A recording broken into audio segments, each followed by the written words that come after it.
Wow.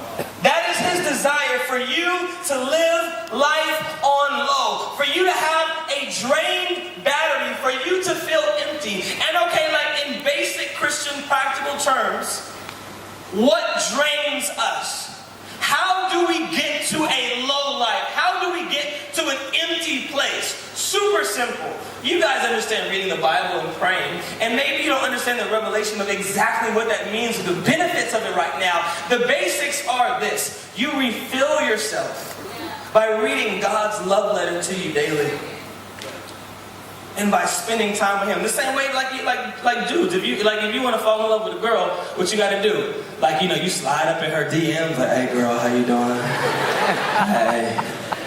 Like, you talk and you text, right? Well, it's a love relationship with God. You talk and you read His texts. Super simple. The same way to fall in love with the human is the same way to fall in love with God. That's why God hates marriage. I mean, sorry, Lord forgive me. That's why the devil hates marriage. Blasphemy. Get him off the stage right now. Sorry.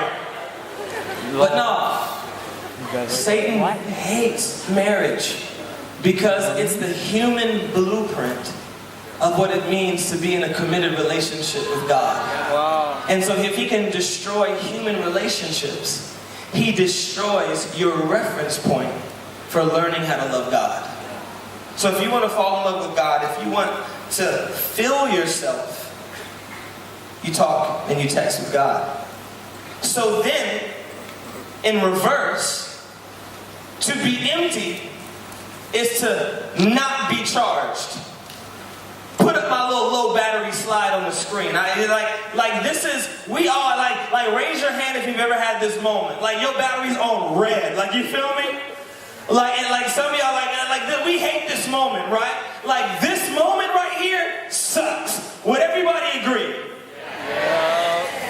Unless it's your parents that are bugging you and they're calling and they're like, yes, dead phone. But for the majority of the world, because of FOMO, like the moment your battery dies is the moment Justin Bieber just texted you, Tupac came back to life, there's a whole new president, a golden unicorn appeared at your school, and everybody saw it but you. And when your phone comes back on, you have a million notifications that the best thing happened in the world, and you missed it. And that's like everyone's worst fear. Would everyone agree with that?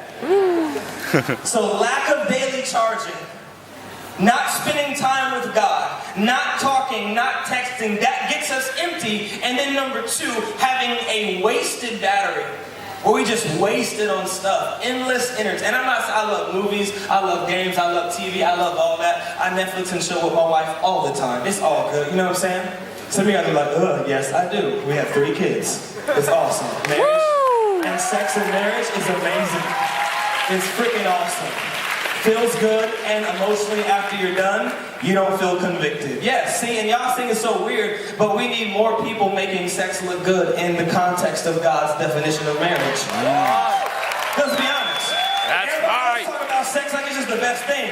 Every show, song, movie, TV, like it's all like so. Like, don't get weird just because like I've been happily married for 8 years to one girl, and she's all that I'll ever need, and she's my best friend. That's awesome.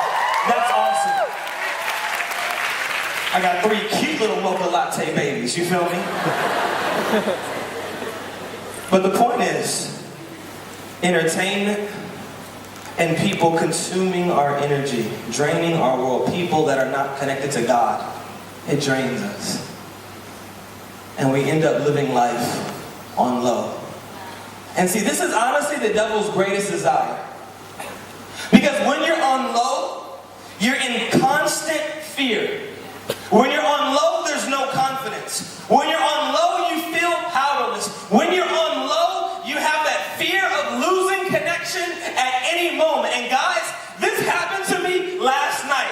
Literally, we had an awesome service last night. It's amazing. And then at like 2 a.m., I'm messaging Pastor John because I'm like, my phone's on 9%, and I had no idea, but I left my backpack in Pastor John's car. Just got to Malaysia. I got a million emails. I got stuff to do. My kids is calling. My wife tells me how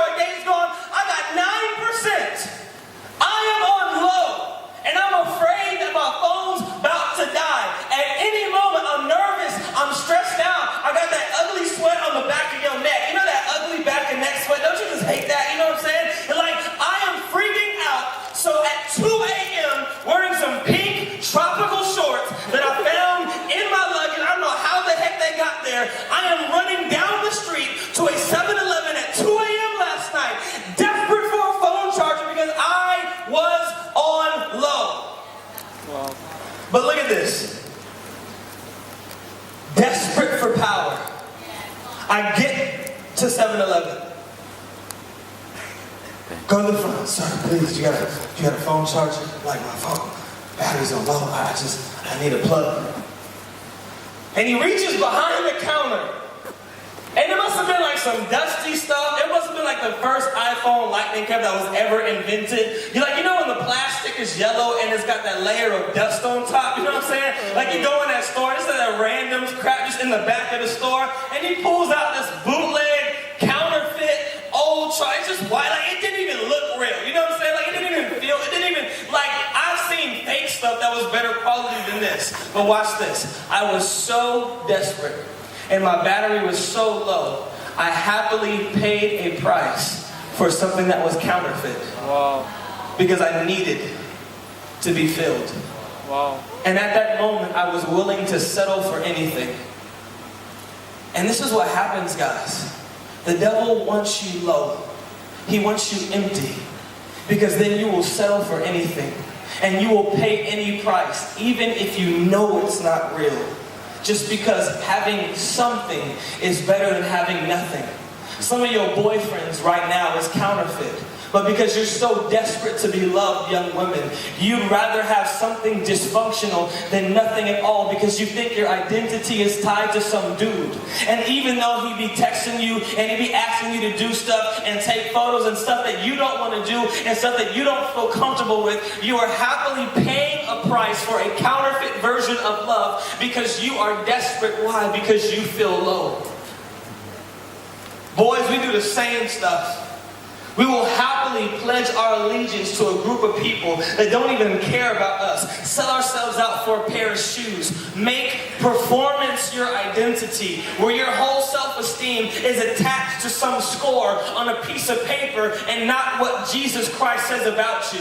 And we are in a society where we have cyclically made ourselves low, and we in desperation pay a counterfeit price to fill ourselves with non-genuine things. We know that God is the way, we know He's the truth, we know He's the life, but we're so desperate to be filled, we pay a price for fake stuff at any time of the night, any time of the day. As you scroll through your phone in the evenings looking at stuff you know you ain't supposed to be looking at, but you feel so low you don't feel you can stop, and we pay a price for fake stuff all the time. And do you know what's crazy? At 2 a.m. after paying 40 ringgit for some bootleg piece of crap, for a fake cord and a fake charger, I get back to my room and it didn't even work. Facts. I am the proud owner of a 40 ringgit broken charger from, I'm gonna go burn that place down as soon as this session is over. As soon as I'm gonna get me a Slurpee first, and then I'm gonna burn the place down. But here's the thing. That is us. How many times have you paid a price for something? How many times have you plugged yourself into something and it didn't even give you what you thought? Like how many times has it cost you something because you thought that friend was going to be there for you, and when you really needed it the most, they told lies about you? How many times did you break yourself emotionally trying to perform to meet other people's expectations, even parents sometimes? Parents, we're not perfect. We love you. But sometimes we put our own pressures and expectations and failed dreams on you. And as a parent, I just want to say I'm sorry. But how many times have you paid a price only to feel just as empty as before? But God said, I am the way, I'm the truth, and I am the life. No one comes to the Father except through union with me. To know me is to know my Father too. So, but then there's another category of people. Because some of you are like, yeah, cool, but I get it. But you know what? Like, I don't really feel like I have no power. Like, I go to church, like, you know, I believe in God. Like, I'm here at Generation Now conference. Like, I wouldn't consider myself empty. But here's the devil's consolation prize.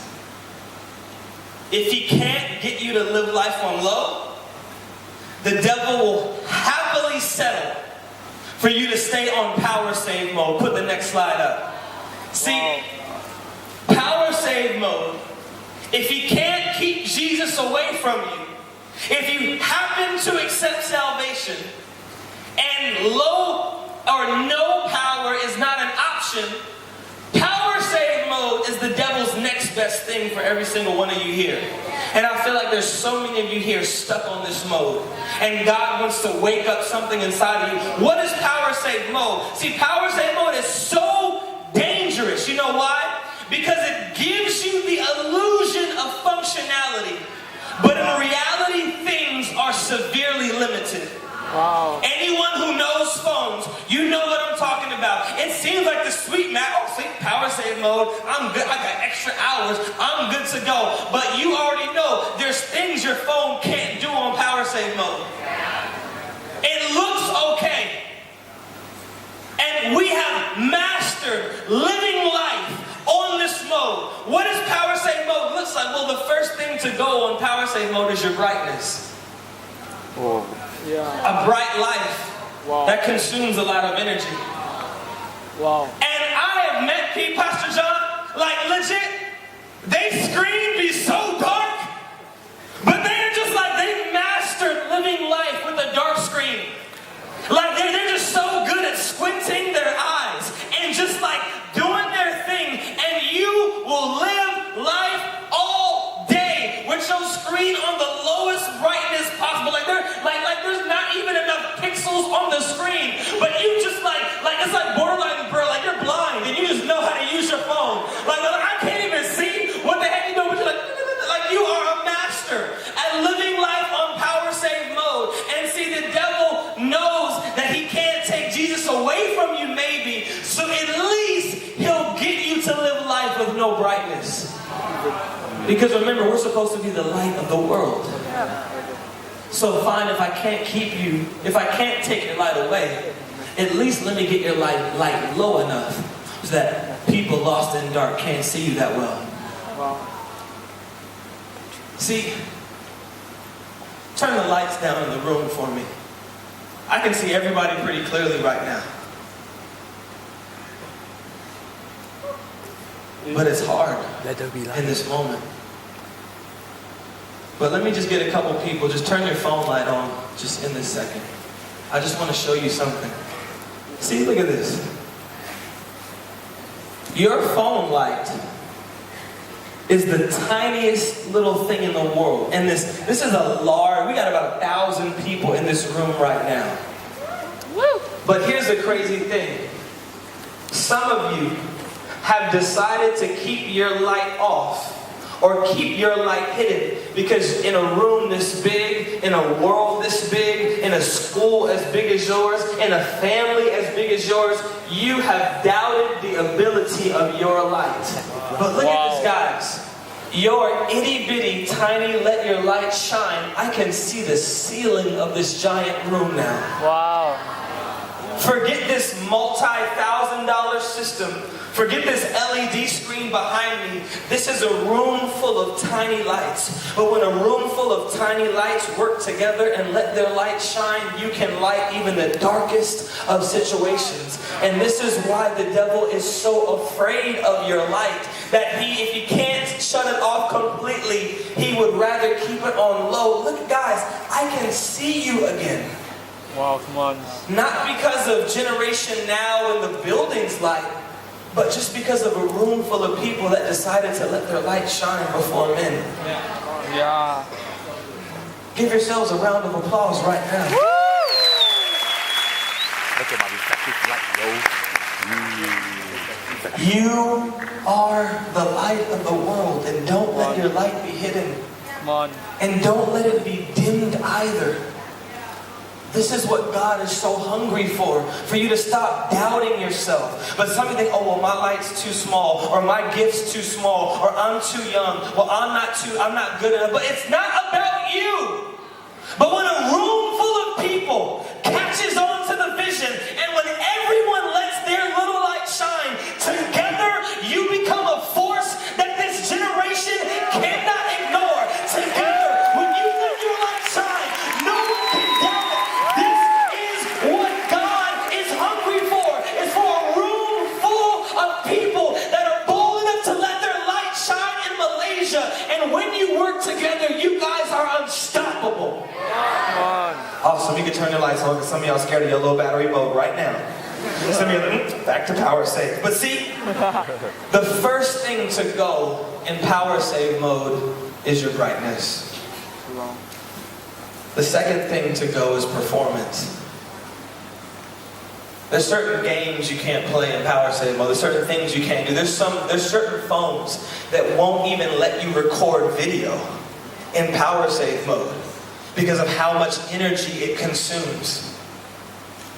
See, first he wants your light to not shine. And then God has given you so much, but then Satan, he just wants to limit your power. Like, he wants you to be so full of fear that you don't dare think of sharing God with your friends at school. Wow. He wants you to be so consumed with anxiety that you don't believe that you can pray and God will provide. See, even now, he wants you concerned about money. Because if you can struggle to believe God for finances as a teenager, you'll struggle to believe Him for finances as an adult. If you can struggle to believe in healing as a teenager, you'll struggle to believe in healing as an adult. If you struggle to believe in the peace of God now, then you'll struggle to believe it as an adult. See, everything in this moment is about destroying the power God has given you. The devil loves powerless Christians. So that when someone around you needs you, you actually can't help them. Even though the power is inside of you, but because you're comfortable living life on power save mode, you diminish your own ability. The last thing that goes on power save mode is your ability to connect. You know, you gotta turn off Wi-Fi, you gotta turn off Bluetooth. Sometimes you gotta actually turn off your phone's antenna just to hold on to that little bit of power that you have. And the devil loves you to be there because then you feel like you can't even pray. You feel like you can't even ask for help. You feel like you can't even connect with God because you feel so drained. You try to pick up the Bible and it just doesn't make sense. You try to pray and it feels like your prayer bounces off the ceiling and hits the floor. And you're like, why even bother? Like, is this thing even real? See, that's where the devil wants you. Like, what good is a phone? It's on, but the brightness is all the way down. You can't even use no apps on it. And the antenna is completely off. But I mean, it's on. You're not off, but basically you're useless. And some of you are here and you feel that way right now. Like, you know God. You pray the prayer of salvation, but you don't feel like you're an example at your school. You don't feel like you believe in the power of God. You don't feel like you can activate the power in your world. And you are struggling to even pray and connect with God yourself. And you are living life in this moment on power save mode. But our society has mastered the art of power consumption. Living beneath our ability. And that's where the devil loves y'all to stay. See, the world is full of people with dead spirits, guys. And they're desperate for connection. Yet there are too many believers that advertise connection, yet have no proof. So the world questions, is there actually something on the other end? See, guys, people question God not because of God. People question God because of people. You are the marketing agency